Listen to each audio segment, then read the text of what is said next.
ভোরের আলোয় মন্দিরের পাশে বসে জপ করছিল এক পণ্ডিত।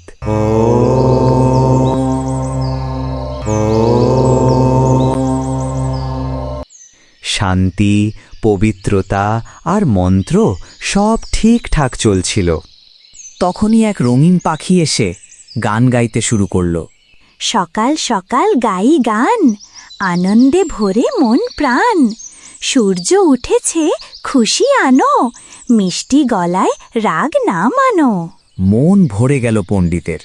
আহা, কি মধুর গলা! তুই তো একেবারে আশীর্বাদ। ধন্যবাদ মহারাজ, আপনি এত সদয়। একটা অনুরোধ করব? বল বাছা, বল। আশীর্বাদ তো নিশ্চয়ই করব।